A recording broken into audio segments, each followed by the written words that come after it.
que le bâtiment, il est déjà fidèle à l'histoire du patronage laïque. Le patronage laïque, le monument historique, avait été construit en 1905, qui est l'époque des grandes lois sur la laïcité en France.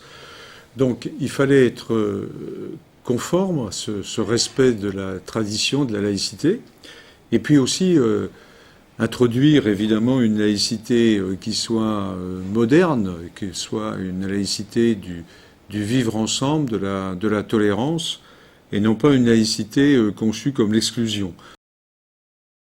Avec les projets du patronage laïque, nous avons voulu transmettre l'idée et l'identité d'un bâtiment surtout vivant, un bâtiment laïque et aussi populaire, qui pouvait représenter pour tous les voisins un espace à partager. C'est pour ça qu'on a imaginé un lieu le plus possible ouvert à la rue et conçu comme un espace public couvert. Donc à travers ces missions, le patronage laïque Jules Vallès permet aux Parisiennes et aux Parisiens de venir s'informer, de venir autour de sujets de réflexion, de café philosophique, de café science, travailler et réfléchir ensemble sur le vivre ensemble.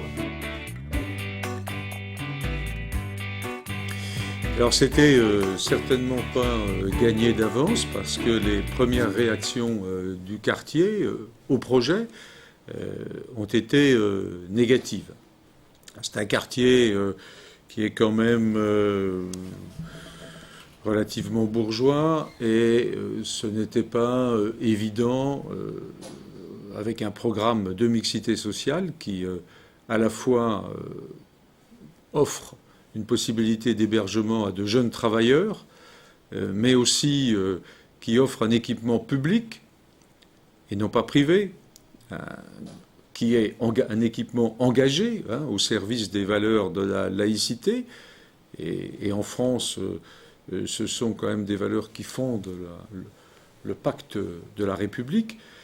Ce n'était pas gagné. Il y a eu beaucoup de réticences.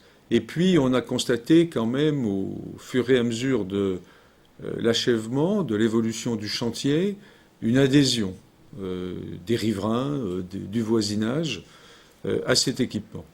C'est un équipement, comme vous l'avez dit, de grande mixité sociale, parce que la question du logement à Paris, et notamment pour les jeunes, et notamment pour les travailleurs peu aisés, est extrêmement difficile.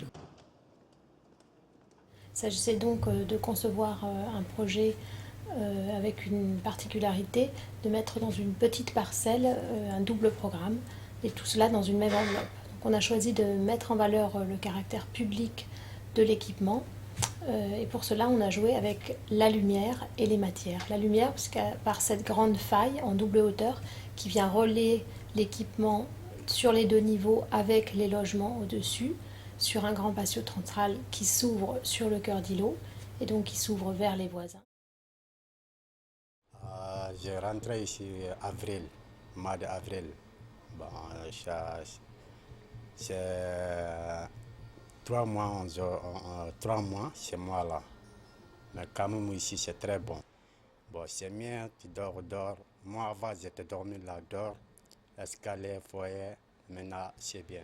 Maintenant c'est bon, j'ai trouvé le logement, c'est bien, je suis content. C'est ça.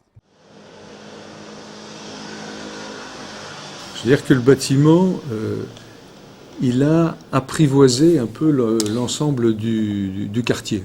Le bâtiment, de par son esthétique, de par sa qualité, de par sa lumière, de par son intégration, est finalement un facteur aussi d'apaisement et de lien au sein d'un quartier qui manquait peut-être d'éléments de bâtiments fédérateurs, rassembleurs.